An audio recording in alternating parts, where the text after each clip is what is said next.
I'm Wyatt. And I'm Grace. And you're listening to our dad and your host of the Vacation Rental Revolution podcast.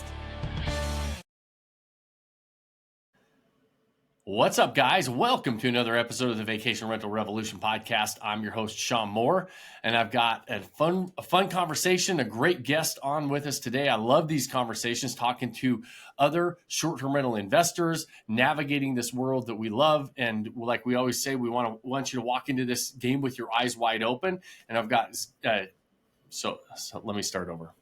I'm just going to start over from the start instead of editing that out. What's up, guys? Welcome to another episode of the Vacation Rental Revolution podcast. I'm your host, Sean Moore, and I'm really excited about our guest today.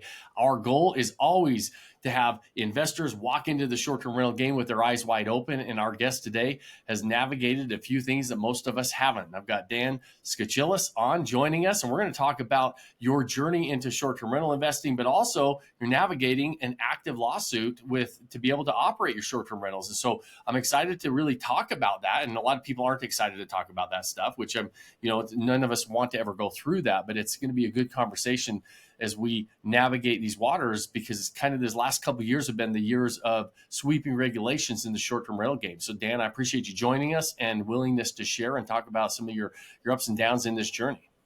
Thanks, Sean, and thanks for having me. I appreciate it. Yeah, absolutely. So let's start, though. I always like to start with the background, right? I always like to get to know our guest, share kind of where you're from, what your background is, what pays the bills, and then kind of how you got interested in the short-term rental game originally. So I'm from the Chicago area. I was born actually in Texas, but moved up here to Illinois with my folks before I was one, and I've been here ever since. My background really has nothing to do with real estate or the rental markets. Up until several years ago, I was a lifelong law enforcement officer. So I was a police officer in a suburb just outside of Chicago. Spent 24 years there doing just about everything that law enforcement could possibly have to offer. From there, I started my own company, a private investigations agency, a background investigations company, and then most recently a active shooter response training company where we train companies and the people that work there on how to survive an active shooter event. So it's actually kind of strange that I would end up doing a podcast on short-term rentals with that type of background, but that's my history in a nutshell.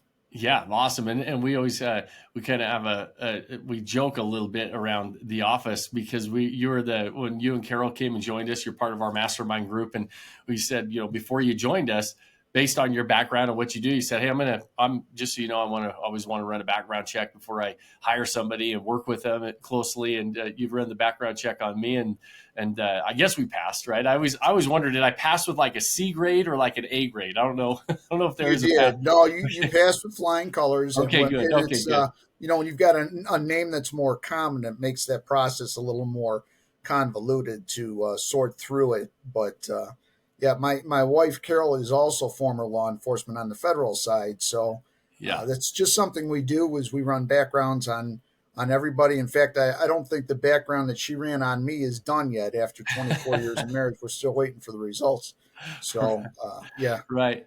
That's well, and it's interesting because my background, when you were doing that, I've actually had people, because I'm in Utah. My name is Sean Moore, right? And there is a guy that's a real estate investor, same name, roughly the same age. I mean, within a year or two, same time frame of when we've been operating and investing in real estate, and got indicted on some fraud charges and went and served some time in prison. And I've had people wonder if that was me. In fact, I've had people run for the hills thinking, oh man, I'm not getting involved with this guy, but it was a different guy. But it was, I'm sure that came up in some of it as you were looking, but a good private investigator, a good background check, you're going to figure out who's who, right? So yes. Yeah. So we won't run down that road too long, but I'm glad to hear I've passed with flying colors. That makes me happy. These guys always tell me I barely passed. So No, well, Dan. So how'd you get into real estate? You're right. That's like a far cry from like the path of investing in real estate. So what got you interested in real estate? And doing something different a little bit? Yeah. So I think probably the real estate idea came through my wife initially. She had some interest in it many years ago, and we dabbled in some rental property that was set up as a long term rental. One was a condo in a nearby suburb that we had for about 8 or 9 years. That was a long term rental, and then another one was in the town that I reside in. Um, and it was a set up as a lease to purchase because that was another program that we had explored Yeah. and dabbled in, and neither one of those turned out to be. We made some money on both, but we earned it. It was a nightmare. Even though we screened the tenants and had the resources available to make sure we were putting good people in there, it just was not for us. Short-term rental thing came on the radar probably about 4 years ago, um, when my again, Carol is the motivating factor behind all of this. We had visited a town in Michigan on a number of occasions when the kids were growing up called New Buffalo, and I had some history up in that area growing up, and always wanted to take my family there. It was a great place to visit. Loved the town and the area in general.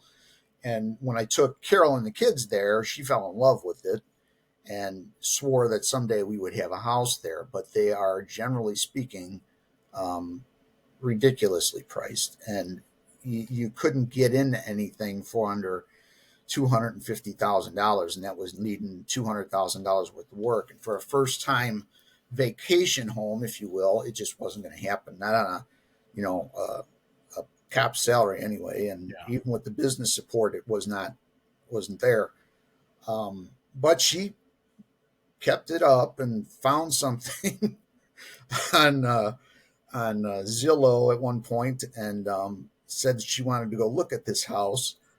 And I did it more than anything just to placate her, to be quite honest with you. I looked at the pictures, and the place was a complete dump. You could barely see the house through the trees and the weeds, and it was overgrown. But there's a restaurant up there that we like to go to. So I said, I'll take you to lunch and I'll walk around this property and we'll see what it looks like. And again, it was ridiculously priced. Um, but I have some history in construction. When I was a kid in high school, I worked construction for 6, 7 years, all through junior high and high school. So I knew what I was doing with regard to that. And when we did walk around the house, I couldn't find it had good bones. I mean, the house was solid, but it was still way overpriced. And I said, it's just too much. I said it's got some potential, but it's too expensive. Well, between the time we left New Buffalo and got back to our house in New Lenox, which is about an hour and a half drive, the house had come down in price about $30,000.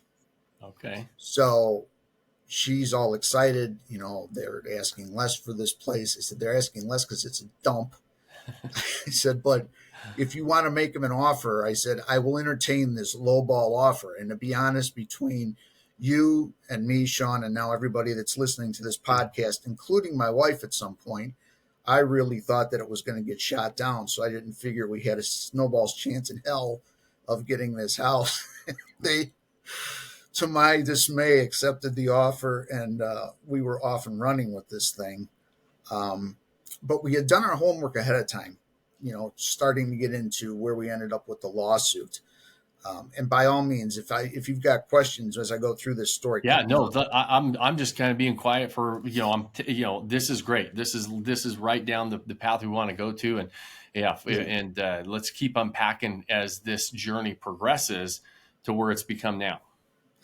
So Carol really took the lead on this place. I knew what my responsibility was going to be, which was making sure that we had the financing in place to do the loans, and then to fix it once we got possession of it.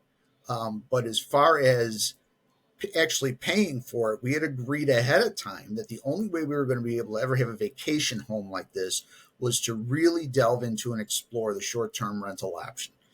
That was her focus, and she attacked it like a bulldog, and ultimately did all of her homework, did all of her research, contacted the city to make sure that they were permitted and that we were going to be able to get permitted for this and all of those great things.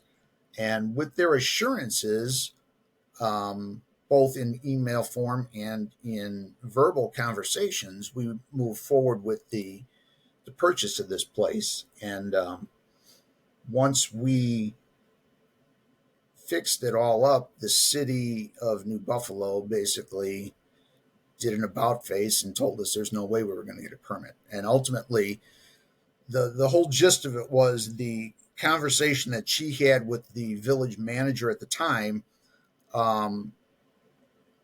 satisfied our questions. And then the village manager, to our dismay, ended up getting COVID and passing away. And they replaced him with a mayor and a new city council that was completely opposed to short-term rentals and just refused to honor their commitment to issue the permit. So, and we were not alone. There were a number of other people that were in the same situation, and we ended up getting together and getting a fantastic lawyer to represent us, and we are 3 years deep now, a little over 3 years in a federal lawsuit regarding that permitting process with the city of New Buffalo. So was the basis they had permits when you guys started the process? They had permits available, and then they just decided to say, okay, we're not issuing more permits, or were they specifically saying we're just not issuing a permit to you guys? No, they decided that they were not going to issue any more permits in residential districts. Okay. And they pulled some maneuvers with a moratorium that our contention was illegal because it was not properly announced, and some other things that they did. So they did a number of things to hold us off at bay while they changed the rules and regulations and then said, these are the rules and regulations of the day. This is what applies. You lose. The problem was that us, along with the majority of the other people in the lawsuit, and initially there were 17 plaintiffs. 19 plaintiffs. I think there's 17 remaining. One actually sold their property during the course of this whole thing, and the other one actually settled with the city. Everybody was just a little bit different in their circumstances, so their individual settlements that'll be arranged with the city when this whole thing comes to an end. Mm-hmm. But they basically changed the rules on us in the middle of the game, and no fault of our own. I mean, we did all that we were supposed to do ahead of time. Anything that anybody who's purchasing a property for this, you would make sure, of course, that you were not going to have issues getting permitted. I mean, otherwise, it's why would you buy there? Right. They just changed the rules in the middle of the night on us and refused to ultimately honor their commitments. So, that's nobody wants to go through a 3-year lawsuit, right? This is not something that anybody wants to go through. It's exhausting. It's a pain in the butt. It's expensive. But sometimes these types of fights have to happen because, like we were talking about before we hit record, there's some, long-term implications of being able to, and to kind of reference back to, this is how things have to happen, or this is not how it has to happen. So it's interesting. You said it's a federal lawsuit, not a state or a state lawsuit, right? Correct. Yes. So it's going to set precedents nationwide. Right. That's huge. Right. And so because there's a lot of people who feel like, hey, the rules changed on me midstream. And I have a lot of conversations, and I agree with some of them and I disagree with some of them that the rules changed. There's a lot of people who operate or bought short-term rentals and there was no permit process in place. There was nothing that said you could or couldn't do short-term rentals. And then when the city council or somebody comes in and says, yes, we allow it, or no, we don't allow it, they feel like it changed. There was just rules that were now in place, right? There wasn't. Right. And so that's a lot more risky type of an area to invest in. That is not what you guys did. No. There were permits in place. You were assured you could get a permit.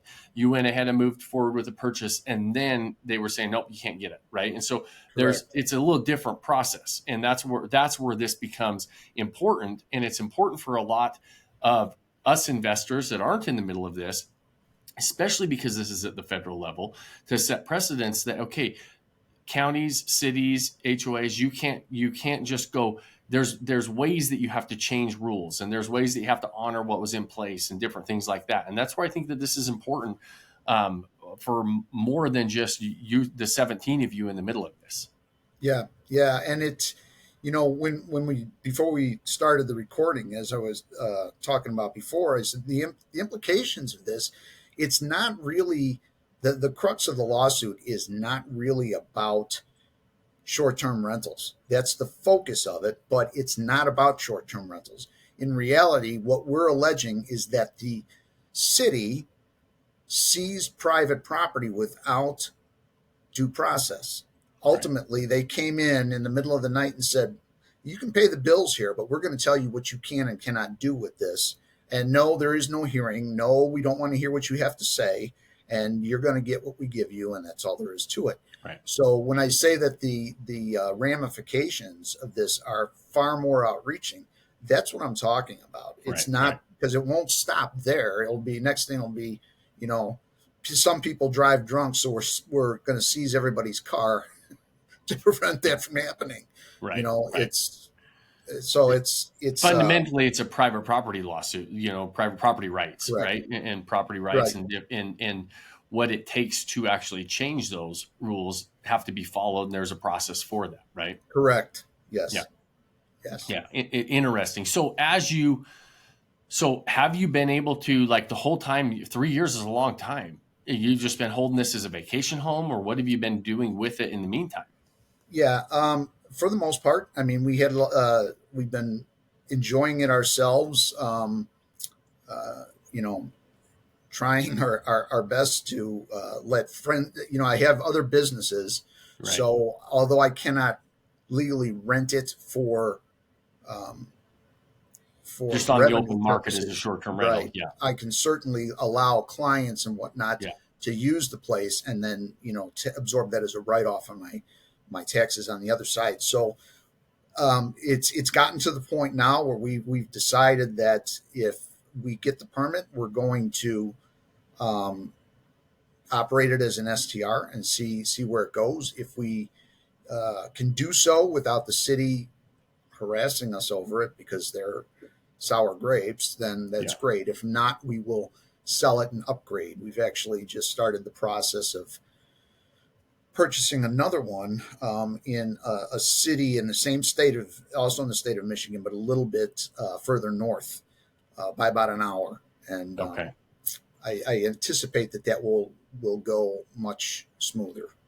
Yeah, and I anticipate that you probably are making sure every T and dot is crossed and every I is dotted when it comes to the permit process, right? And, yeah, absolutely. Yeah, absolutely. Yeah. And for those that have made me those promises and given us those assurances, I have their names and direct phone numbers, and if it changes, certainly I will address it with them directly. So yeah, and it's it's very interesting to watch. You and I have chatted about this in the past, and we're kind of watching it through. You just, right before we hit record, you just said you had you guys had your day in court in October. It could be a 30-day to six month process before you get an answer. You're kind of anxiously awaiting to see what the actual judge comes back with right now. And like you said, the implications are far-reaching to that decision, and which is probably why he's taking his time on making sure that he looks at that closely. And so, but it is, these types of unfortunate events are sometimes a necessary evil for people to fight. None of us want to fight them, but it's also why we support certain organizations and that will go and kind of fight these kind of battles and have these conversations on our behalf too, because we don't want to do it as an individual. It's really hard to be in a 3-year lawsuit as an investor and then try to be creative along the way to make sure that we can still maintain this property, pay for the property, everything else. Most of the time, to be honest, most people are just like, okay, we're out. We're not going to do this anymore. It's not worth the time and the effort. We'll go play somewhere else. Right. And so, but if everybody does that, then these municipalities that decide, hey, we're just going to change the rules, they get away with it. Right. Correct. And so we don't want that to happen either. And so it's a it's an interesting dynamic that we have to balance, because we don't want to go through this, but somebody's got to fight it once in a while, because, I believe the last couple of years that pendulum on regulations has swung really far to one side. I believe it's going to settle in the middle somewhere, but it's going to take some of these types of lawsuits and cases to come out and set a precedence to where the pendulum can settle somewhere back in the middle. The wild, wild west is over, where you can just do whatever, whenever on a short-term rental, because now it's a mainstream asset class. There are going to be rules and regulations, but sometimes cities, municipalities, HOAs, they swing that pendulum so far one side, unless somebody challenges them to get it back in the middle somewhere, then it stays over there too long. And so I think that these things are important, and it's important to have these conversations. A lot of people avoid these types of conversations as well on the front end, and we want to know about what's going on. So I appreciate us being able to kind of unpack that and talk that through. Is there anything else that we kind of missed through that before we kind of we dive into kind of next steps? No, I learned a lot from the process, as unfortunate as it was. Some mistakes that we made, that didn't, I'm usually pretty tuned into mistakes or things that could be mistakes. But to be honest with you, part of the process of getting this house and fixing it up was doing a lot of the work ourselves. Yeah. And you can probably relate to this, as can probably a lot of your audience. When you put your own blood, sweat, and tears into a place, it becomes very much like a child to you. And it's difficult to walk away or view it as an investment when you're that emotionally invested. Yeah. So going forward, we will try to limit how emotionally invested we get in these properties. It's just a property ultimately, Right. And if I have to sell it and walk away from it, then so be it. On to the next one. Yeah. But I'm not going to lose any sleep or tears over it. So, and then I know that I've heard you comment too about,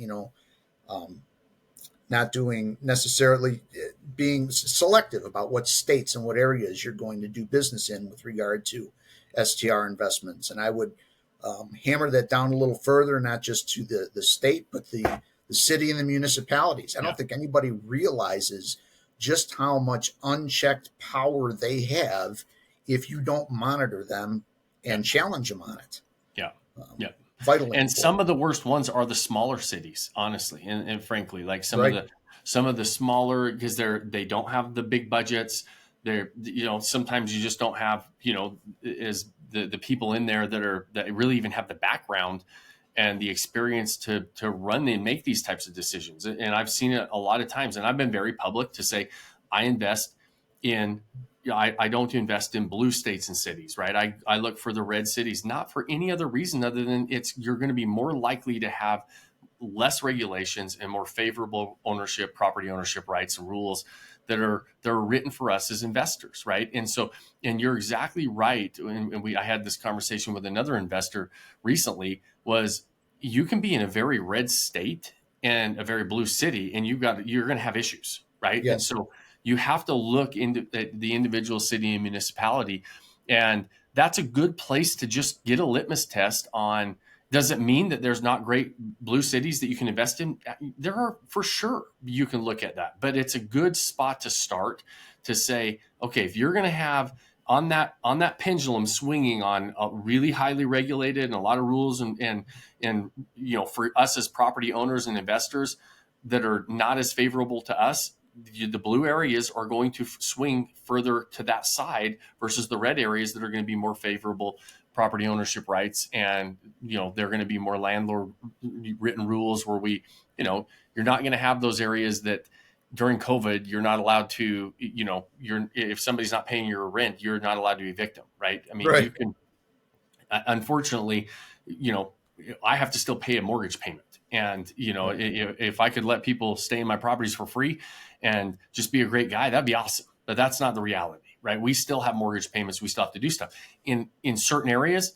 They're telling you can't do that. And so that's my whole point is politically it's irrelevant or for any other reason other than if I'm investing and I'm investing a lot of money and it's going to put my back against the wall if I'm not collecting income on those investment properties, I don't want to be told that I can't be able to go collect the income. Now, that being said, I still have to follow the rules and regulations.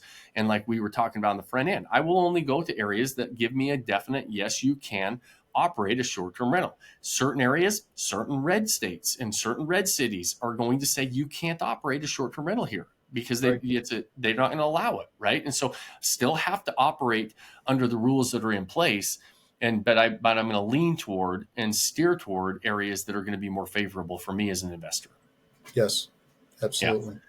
Yeah. And so, and that's everybody can have their own opinion on that. And I that we always share ours and what we do, and, want people to understand why we do it as well. And so, and having these conversations is really good. What about, so you are buying the next property, you're looking at the next area, right? And, so you're not, completely soured on this game of short-term rentals. You still see the opportunity there, even throughout all of this.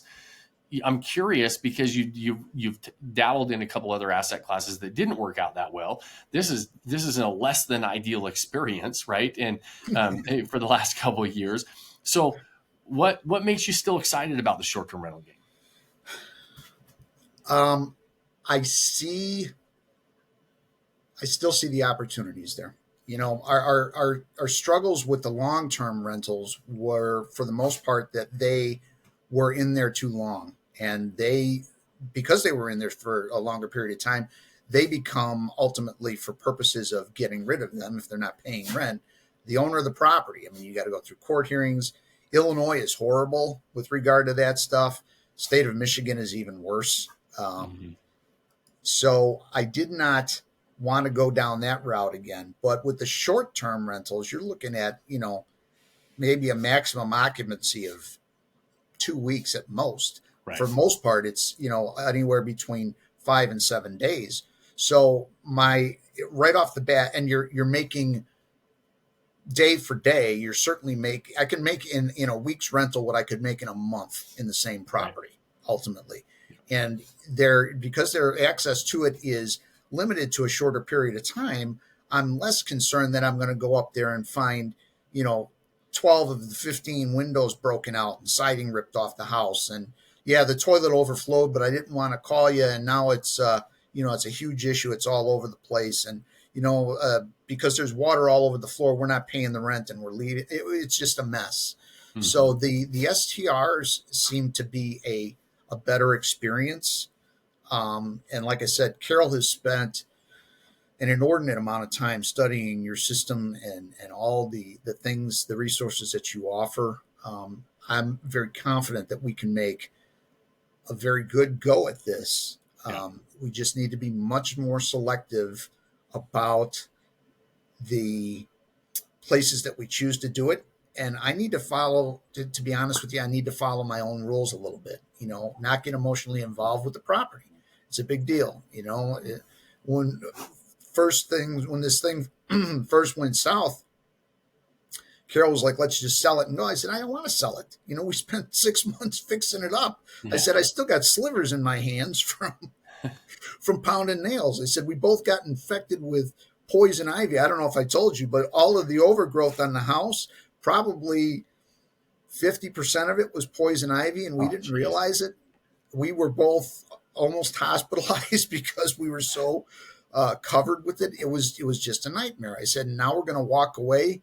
And like you said, some fights just need to be fought. And I'm not one to go looking for one, but at some point during this whole thing, it was kind of like, look, I'm not folding my cards. I'm just not doing it. You guys want to go to war over this deal? That's fine.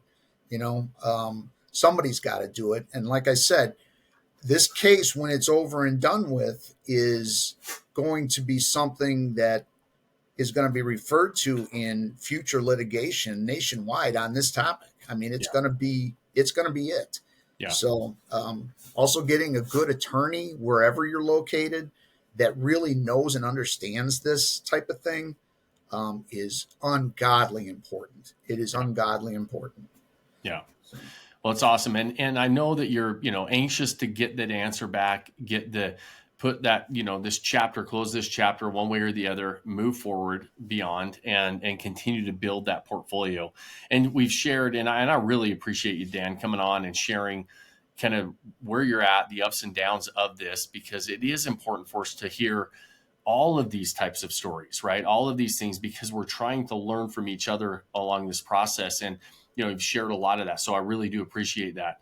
Is there anything, like I always ask at the end of every episode as we're wrapping up, is there anything, if you could go back that we didn't touch on, that we haven't covered, that we go back and give yourself that advice of, hey, make sure you do this. Now, on the next go around, let's make sure that we cross this T. We make sure we cross this or dot this I. What would that be? Is there anything that we've left out that you would go back and make sure that you kind of gave your younger self the advice that you know now? Yeah, the one thing that I would say, and we did it literally saved us, because we've got email correspondence between Carroll and the city with them saying, yes, you can get a permit. Get it in writing, because if it's not in writing, it never happened. Whether that's memorialized in an email, if you have a phone conversation, when you get off the phone with that city official, memorialize it in an email. Say, just want to recap. We said this, I asked this was your answer. Am I understanding you properly? Because in the event that you end up in a situation like this, you want to be able to have, because they will, my experience with them has been that they will lie, cheat, and steal to get their way. And unless you've got documentation on it saying, we had this discussion and you told me this, and here it is, Exhibit A, right, as it's now called, that you're really going to be at their mercy. So that would be the only advice I would give when it comes to doing this, is not to forget how important that issue is. And you can really eliminate properties very quickly by talking to the municipality first. Is this something you're going to let me do? Well, we're thinking about this. We're thinking about that. Well, let me see what you're thinking about. We're going to limit. As soon as you hear that word limit, go look someplace else. Yeah. Yeah. And I think it's really important, like you mentioned, get things in writing.